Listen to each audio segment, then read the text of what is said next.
In the earlier chapters, Bhagavan Shri Krishna says, Name parthasti kartavyam trishu lokeshu kinchana nanavaptam avaptavyam varta evacha karmani. It means, oh Arjuna, I have no duty whatsoever in all the three worlds or in all the three times. But yet I continue to work and perform whatever is given to me, though I have nothing to achieve and there is nothing that I have already not achieved. Yet I do work. For what sake? He says, Yadyada tarati shreshtaha tat tad deve tarojanaha sayat pramanam kurute lokastad anuvartate. Whatever example noble people set in the society, all the others follow those examples. So for the sake of setting a good example for others to follow, I have to act in this world, though there is nothing that I need to attain and there is nothing that I have already not attained. I have no duty, yet I act in this world, is what Lord Krishna says. Now it's so perfect for any avatar, for any divine being, for any Mahatma. This is the way of life. They don't do anything for the sake of gaining or losing things. There is nothing that they need to gain, there is nothing that they can lose. They are Purnamada Purnamidam, Purnat Purnamudache. They are complete, they are perfect as they are. Yet they take a body, come to the world and perform certain actions so that they can set a good example for the others to follow. Bhagavad Gita is a teacher-student relationship, we all know by now.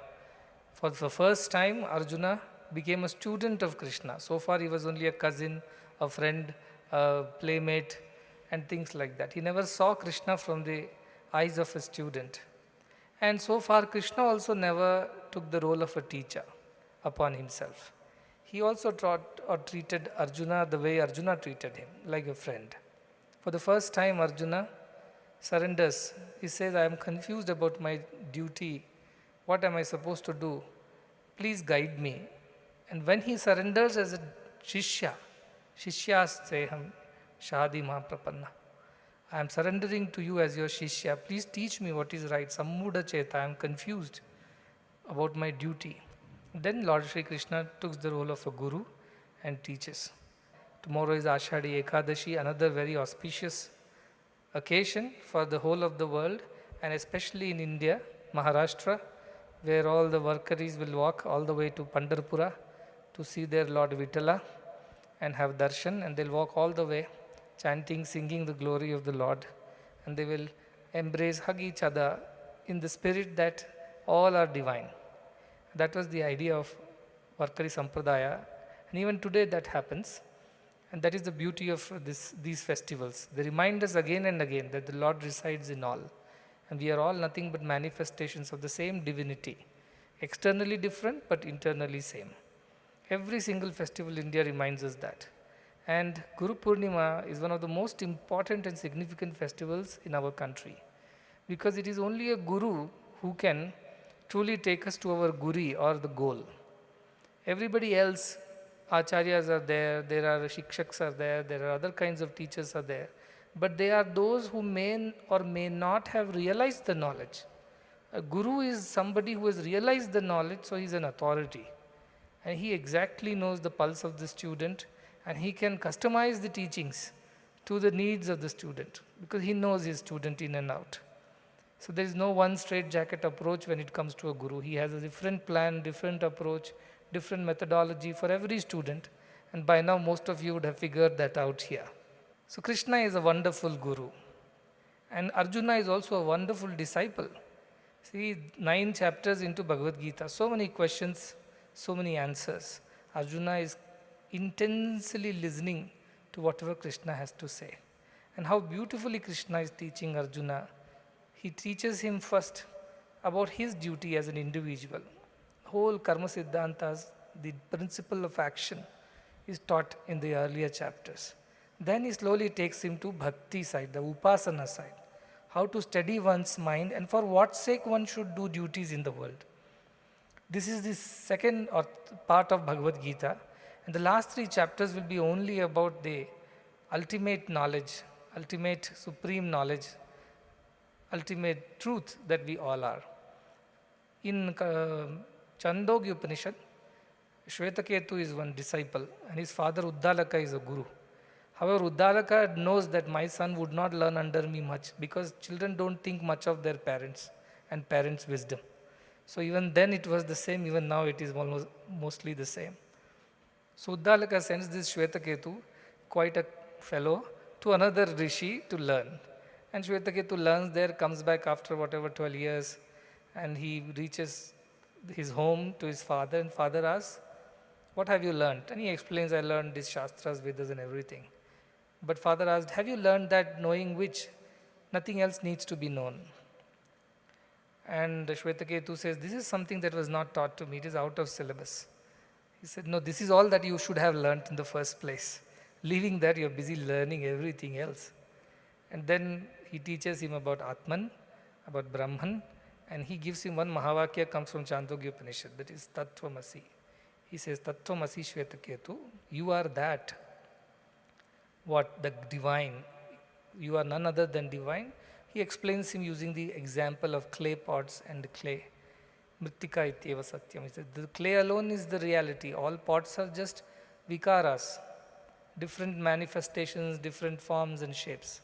But truth is, all pots are ultimately clay. Likewise, we are all divine in the final analysis. We may look different, behave differently because of the other aspects of our mind and intellect and things like that, which are superimposed on ourselves, like the pictures are superimposed on a screen through a projector. So this is the way it is. So if you look at Tat, Tvam, Asi, the three aspects, Tat, you, Tvam is you, Tat is that, Asi means is. You are that, that is the meaning of it. So if you look at Bhagavad Gita, the first part is all about Tvam, who you have to be. In the world, when you have to perform your actions, how should you perform your actions? So he teaches him the basic principle. So that Tvam. Then second part of the Bhagavad Gita is about Tat. What is that principle that you must know? That divine principle. And the last part of Bhagavad Gita is Asi, the idea of existence as the divine, as supreme. So slowly Krishna is taking Arjuna from the basic principles of action and how one should perform action, because action is basic, nobody can escape action, to what kind of mental disposition one should have while performing action. So slowly is teaching him perform actions for the sake of pleasing the divinity within. See, when we say bhakti is loosely translated as devotion to a particular god, a name or a form. But Shankaracharya teaches that bhakti is not that. Bhakti is that dedication towards finding who you are, that intensity of yearning to know your truth. All the aspects of all the sadhanas are good. Bhakti is the best, he says. Moksha karana samagram bhakti reva gariyasi. But he says, what is bhakti? Bhakti is not dancing around a statue all day. And then when we are in trouble, going and pleading for mercy and favors. And when things go wrong, we lose faith in that form and name and then go and catch hold of another faith, another name, another form. That is not bhakti. It is swaswarupa anusandhanam bhakti ityabhidiyate. Shankaracharya says, to search who you truly are, to find out who you truly are, that is bhakti, he says.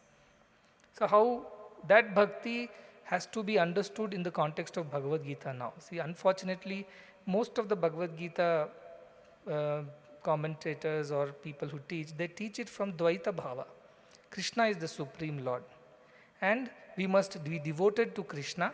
And once we die, we will reach Krishna's abode and stay with him forever. That is the concept of most of the Dvaita Bhakti, the duality Bhakti people. Whereas we are all followers of Advaita Bhakti, where the Lord and you are not different from each other. One is an object, another is reflection. To that extent, we are same. So that is the concept with which we should look at Bhagavad Gita. So when we study the 9th chapter, Jnana Vijnana Yoga, where Krishna is telling Arjuna, hey, oh Arjuna, you are a nice fellow. You are not jealous of me. You don't find faults with me. Anasuya you are.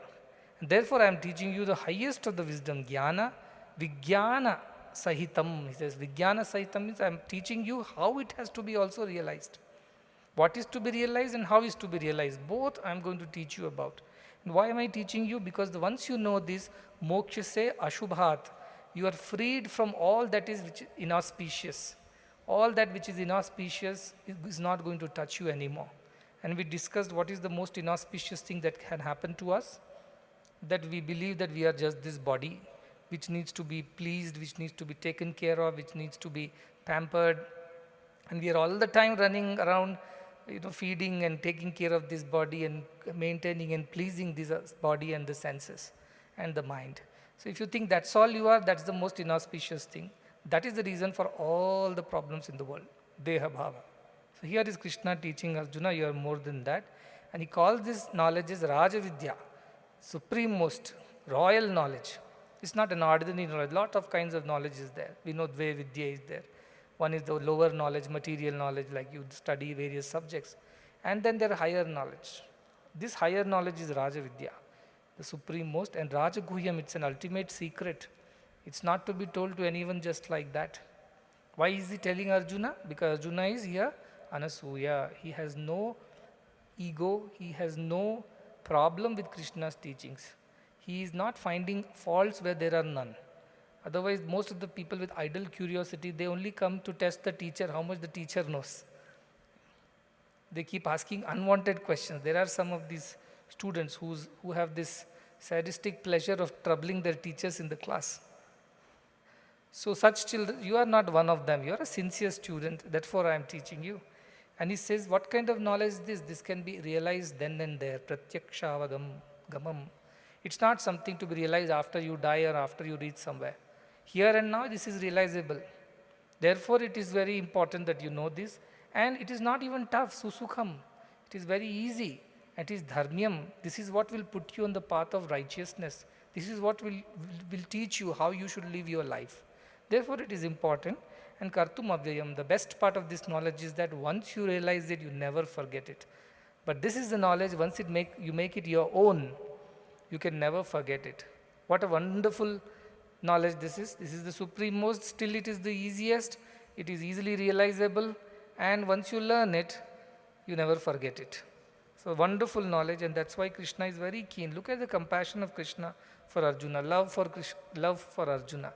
He wants to teach him all these. I wonder why he did not teach him for 89 years of his life. Probably the time was not right, They say when the time is right, the Guru appears. When Shishya is ready, Guru appears. So I think Arjuna was ready now. All his life, Arjuna was running behind, collecting weapons to fight the war and kill all his cousins. But here is when the actual war happens, Arjuna is confused. So this is the situation that Lord creates in our lives because he wants to give us the higher knowledge. That's why I always tell when troubles come, think of it as a reminder from the Lord. I think we are not thinking of the Lord enough. So he wants us to be remembering him and he sends some troubles our way. So Arjuna's trouble is how to fight the war. Why should he fight the war? He is confused and Krishna is teaching. And he also says very clearly, this knowledge is not to be attained by the Ashraddha Danas. Those who have no sincerity, no faith, they need not, even if it's taught to them, they will not attain anything out of it. And therefore it's to be taught only to people with Shraddha. You people are people with Shraddha, so I am also teaching you this knowledge. Because once you know this knowledge, you don't have to come back to this cycle of birth and death. You're redeemed from it once for all. So that is why this knowledge is very important, but it is not for the insincere and atheists who don't even believe God exists. For them, God does not exist. They have to go through the cycles. And then he gives one of the most complicated shlokas that we have heard in Bhagavad Gita so far. And we all discussed that. I don't know how many of you caught snakes after the discourse. No, rope and the snake. So snake is in the rope? Yes, if you imagine it so. Is the rope in the snake? Yes, of course, because rope is the reason why you see the snake in the first place. Is rope the snake? No. Is snake the rope? No. So this is the confusion of the God and world. Is world in God? Yes. Is God in the world? Yes. Is God the world? No. Is world the God? No. Because world is only an imagination. That is how we conclude in our Vedanta. Brahma Satyam, Jagan Mithya. At the same time, Jiva Brahma Ivanapara. At the same time, the Jiva in you is none other than the same Brahma. Like the TV, the person in the TV right now you're watching is the same as me sitting here. But yet it is not me. Because it is only a projection. But you can't touch that projection. You can't experience it. But you can see it. In a way, you can experience it as an illusion. So that is the idea that Brahma Satyam, Jagan Mithya. But Jiva Brahmaiva na paraha. The reflection is also me only, not different from me, but it is not me still. This is the basic understanding of Vedantic truths. I think that's quite clear to everybody. I need to go over again the rope and snake issue. No, I don't have to. So, having done that, we move on to the other part. He says, I am like the space, and the whole world is like the wind that exists within the space, the air. It can't transcend the space. Everything exists within it. Purusha Suktam says, Atyatishtat Dashangulam. The Purusha, the great supreme divine being, exceeds the entire creation by a length of 10 fingers. It is just a way to say that everything is encompassed within that Lord. And that supreme consciousness is what is the basis of everything that we experience.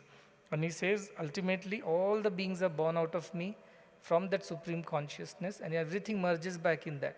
But in between, whatever happens, it is driven by their own prakriti. Prakriti means those gunas. We heard about those gunas, Rajo guna, Tamo guna, Sattva guna, the serene and the pious feelings, and excitement and passion, and laziness and inertia. These are the three kinds of gunas that we experience. And we are a mix of all. Nobody can say, I have no Tamo guna, then they won't get sleep also. Because inertia is necessary at times to rest. The body needs rest. God has created. So nothing is bad. But everything is good in limitations. That's why Yukta Ahara Viharasya, we learned that. Yoga means everything within limits, no excesses.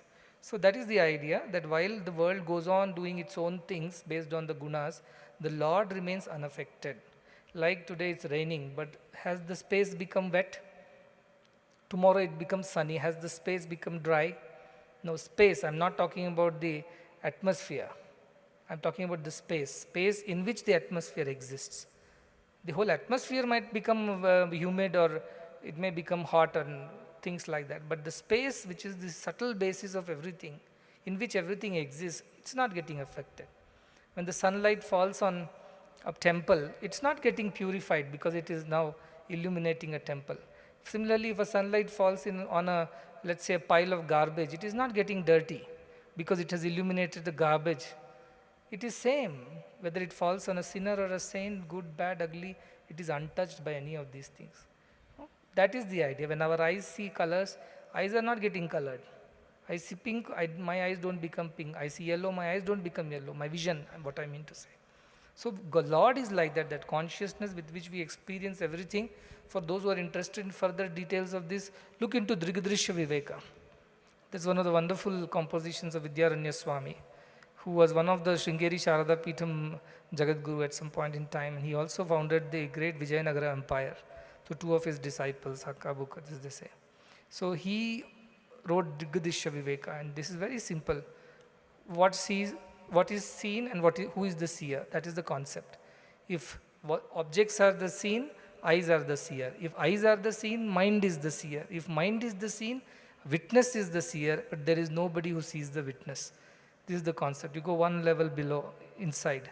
So this is the idea that in his control only everything is. The consciousness helps us experience sadness, but consciousness does not become sad. Consciousness helps us experience happiness, but it does not become happy too. So everything is happening in that, because of that, but it is not affected by anything. So he very clearly says, I am not affected by anything. Udasinavat asinam. I stay as a witness to the whole scene, and I do not get affected. For example, if there is a Mahabharata war playing on the screen, and bloodshed happens, the screen does not get filled with blood. It doesn't become red. Similarly, if there is a rain happening on the screen in the movie, the screen is not going to become wet. After the movie, if somebody wants to go and touch and check whether the screen is wet, it's not going to be so. So that is the idea, that is the concept, that this ultimate self is not tainted by any of the changes that are happening in it. So everything happens within it, it is untouched. Now, he went on to say after that those people who are too body conscious, who are too full of body consciousness, they think only this body is real. When they see me also in a body, they think I am also one of them. They are unable to understand and comprehend my true nature, which is, I am the Lord of everything. I am the reason why everything exists. But I also take upon myself a body and come in between human beings. And as it was said, if Lord comes with 4 hands and the Shankha Chakra, Gada, Padmam, First thing that will happen is somebody will capture him and put him in a cage and charge tickets to have darshan. Even otherwise they are charging. That's a different story. But if Lord appears, they'll think he's some new creature that has come, and they will simply make a business out of him.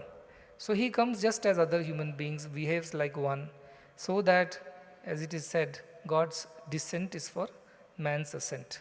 So that we get inspired by such a person, such a life, and we also strive to reach those heights. That is the idea why this happens. So those who are too attached to their body, they think Lord is also just a body. And we were in Colombia, and in some small restaurant we had some free time. So David and Jenny were treating me on some nice food. I don't know what it was, I forgot. But that time we were discussing, and I told, and David and I were going on, and I was telling, see, everybody says Sai Baba is God, but I say God is Sai Baba. And David said, that's the same. Sai Baba is God. I told, no, it's not the same. It's not the same. Both are equal, yes, but they are not the same. God is Sai Baba is the real truth. Sai Baba is God is also true. But the first thing that happened was God always existed and continues to exist and will continue to exist. All other names and forms come and go, including Sai Baba. They all come and go. Krishna, Buddha, Jesus, Allah all came to this land. All of them had the message of love, to love thy fellow man. So says Baba, Satya Sai Baba. Satya Sai Baba, my Lord. That's what we sing, but hardly contemplate on what we sing. So we had an argument. I said that no, this is how we have to look. Most of the people get enamored, even attached to the names and forms so much that now they become almost radical, fanatics, that this God and this way alone is the way. No, I don't mind accepting every faith as long as they don't insist that that is the only way to the truth. There are many ways, so our scriptures are so good. Ekam sat vipraha bahudha vadanti. There is only one truth spoken by many people in different ways. Now that is very acceptable. That is very inclusive. If you say this is the only way and no other way is right, then you are not being correct. So Sanatana Dharma's beauty is that. It tells you, even Krishna says, no, you believe and worship any form. Everything is me only at the end. So I give you faith in that form and name because you want to worship, and through that you will reach me only at the end. Through longer routes or shorter routes, through winding routes or straight routes, ultimately you will come to me only. So to that extent, Sanatana Dharma is very beautiful and clear. So that is why I say, oh, avajananti mam Buddha, fools think I am this name, I am this form, I am this body, and I am gone and I come. But actually the truth is I just manifest myself through my Maya Shakti, but I am the consciousness only. That is why I say Bhuta Maheshwaram, I am the Lord of all the beings. It means He transcends all the beings. He is supreme. Then He says all those who don't understand this, whatever they do, Moga Asha, Moga Karmana, Moga Jnana, everything is Vichetasaha. For those people who have this crooked mind or distracted mind or the mind that does not think right, all their efforts in the life is all waste. Because they spend the whole life thinking this way, and at the end, whenever in the final moment they realize it's not true, it will be such a waste, they'll be so disappointed. So that is the idea. He tells most of the people, such people are Rakshasim, they are very demonic in their nature. They don't mind hurting others for their sake. They are Asurim in nature, they enjoy, revel in their senses, they can't think beyond. And Prakriti Mohinim, they are deluded by their own nature, the Rajas or Tamas or whatever. Even Sattva Bhava is also dangerous. Some people who think they are too good, they are also very dangerous. In fact, they are very, very dangerous. Because nobody can tell them that they have to change. They think we are better than everybody else. We do more service. We go to satsangs. We read all kinds of books. And that ahankara is far dangerous. So Mohini, Prakriti Mohini means that also can be Mohini. I know how God should be. I have read it in the scriptures. If God is any other way, we are not going to accept it. God is in trouble. He has to fit into the structure of such a great Pandit, which is becoming danger. Because God can come anytime. See, on top of this auditorium, there are 10 types of gods. Can you see all that, children? What all the forms of God is? Matsya, fish, Kurma, tortoise, Varaha, so to call boar, Narahari, half man, half lion, and Vamana, dwarf, Matsya, Kurma, Varaha, Narahari, Vamana, Parshurama, Rama, Krishna, Balarama, Kalki avatar. Now children will catch me. Where is this Kalki avatar? Somebody told me. Kali Yuga is ending. Where is the Kalki avatar? Are you the Kalki avatar? They keep asking me this question. One boy is very smart. He said, if Kalki avatar is to come in Kali Yuga, why is he coming on horse? Why is he not coming in car or something like that? Because why would he need a horse? And that's a very genuine question, right? Why would he need a horse to come? But truth is that these are just 10 representation. Actually, if you go by the Puranas, hundreds of avatars have been described. And Shiva's avatars are one full list. Vishnu's avatars are another full list. In the popular lore, this is how it has been represented. Don't go too much by its. Again, as I said, these are all forms and names. The essence is the same. Go for the essence. In Hindi they say, Aam khao, gutli mat gino, means eat your mango, don't count the seeds in it. Enjoy your mango, enjoy the essence. Don't go behind these details and get stuck. Having said that, all these people's efforts in the life goes waste because they are running behind an image. They are running behind illusions. Like they're trying to catch the shadow and not the object. So that's where they get deluded, all their efforts become a big waste. But the good people, the Mahatmana, who are of noble nature, they take refuge in the divine qualities. And they remember me continuously, bhajante, ananya manaso. They continuously remember me. In every little thing they remember me only. If something goes right, oh thank you Lord for making it right. Something goes wrong, thank you Lord for not making it worse. It is still okay. So in both the things their attitude is positive. See, that is the right kind of Daivi Prakriti. And they know that I am the beginning of all the creation. I am the source of it all. They know me, otherwise they cannot know. And what do? Once they know this? Satatam kirtayantom. Constantly they glorify me in their thought, word and action. Glorification does not mean singing and speaking. It is about thought, word and deed. They behave in a way that will please the Lord. And yatantascha dhranavrataha. They always are putting efforts on this path. They are not disappointed by not getting immediate results. They are continuously putting efforts. Dhranavrataha, because they are determined to be devoted to this idea of Supreme Lord and to realize that self. They never give up. That's why I said, don't ever give up. If you can't run, walk. If you can't walk, crawl. But don't stop. That is my way. Even our projects are like that. If we can't do it fast, we do it slow. If we can't do it slow, we'll do it very slow. But we don't stop. So, Dhrinavrataha, determination, perseverance is a great spiritual quality, which is also useful in the worldly parlance. And what else they do? Namastasyantascha. They are surrendered to me. They bow down to me. It means they don't have any ego. What is ego? I and mine is ego. Only I is not ego. I comes with a twin, mine. So you cannot get rid of I and mine and have mine, or you cannot get rid of mine and have I. The moment it goes, both go. So I and mine, that is one. Our Prime Minister was giving a speech. The whole world runs on this thing. Mera kya, mujhe kya. What is in it for me? If there is nothing, then why should I bother about it? That is the way people live in the world. So those are I and mine type. But these people are surrendered and no ego, no attachments. Absolutely free. And bhaktya nitya yukta upasate. Remember me, worship me at all times. Not on Monday and forget on Tuesday and then again remember on Wednesday and things like that. Especially when troubles come, Sankatavaste, Venkataramana, that's what they say. When troubles come, you run towards God. These people remember me throughout, good, bad. Kunti is the best example. Throughout her life, she remembered Krishna in good times and bad times. In fact, towards the end, when Krishna asked Mother Kunti, you have suffered so much in your life, ask some boon from me. And Kunti says, give me more problems. And he says, what kind of boon is that? He says, this is the boon I want because whenever we have problems, we remember you. When we don't have any problems, we tend to forget you. I rather have problems and remember you. Dukh mein sumiran sab kare, sukh mein kare na koi. Kabir Das says. Everybody remembers God in bad times. In good times, they forget. Jo sukh mein sumiran kare, dukh kahe ko hoy. If you remember God in good times, why will you have bad times at all? This is what Kabir Das says. But our mind is like that, very selfish, very opportunistic, very transactional, business-like. It wants things from God, it runs behind God. When it gets it, it forgets it. This is what he says, and then he says different people try to reach me in different ways. this supreme knowledge. Jnana yagyena chapyanya yajanto mam upasate. Some people are who? These are the people who continuously glorify me, put efforts with determination, they surrender to me, and they are always remembering me. That is one kind of people. Another kind of people, jnana yagyena cha api anye. They worship me by constantly meditating on the truth. Jnana.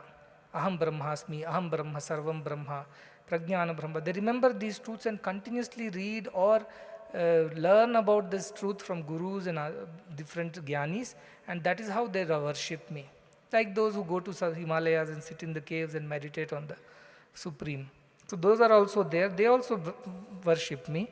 Ekatvena prataktvena bahuda vishvatomukam. In different ways people worship me, Krishna is telling. Some worship me as the one and the only. Some worship me as the many. But I am okay with all. Like we say, what are we talking about is Advaita. That is Ekatvena. Bahut means Dvaita or Vishishta Dvaita. They worship me in all the ways. I am okay with everything as long as they are continuously progressing towards this spiritual goal. And how easy it is for a jnani. See, a jnani has no problem whether it is Dvaita, Advaita, Vishishta Dvaita. For him everything is same. Water, ice is the same. If ice melts becomes water is the same. Water freezes becomes ice is the same. He is not going to, or the wave and the ocean and the froth.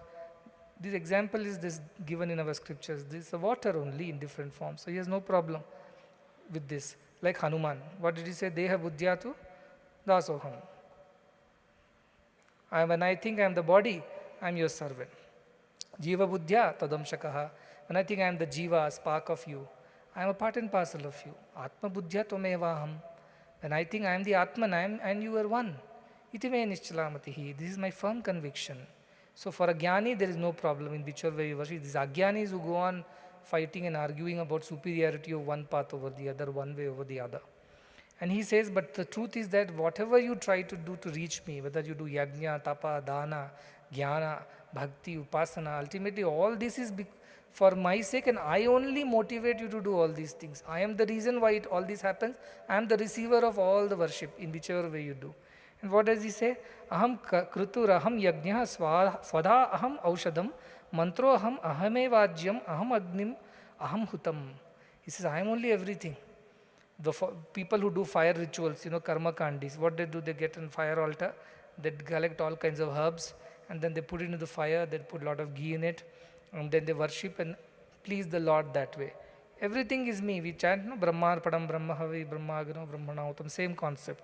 I am only the ritual. I am only the fire and the whatever the procedure with which you do this yajna. I am only the very act of putting things inside. I am only the things that you put inside. I am only the mantra which you chant. I am only the ajyam, the worship. I am only the ghee. And Agni also I am. And I am only the hutam. Whatever the act of putting, everything is me. What he is trying to say, see me in everything. Don't differentiate me and make it different from you. In every act, in every thought, in every deed, see me only. If I was not there within you, energizing you, can you perform this yajna? If I was not shining like the sun, do you think all these plants would have grown for you to put into the yajna kunda? If I was not there in the first place, what could have been there? Nothing else would have been there.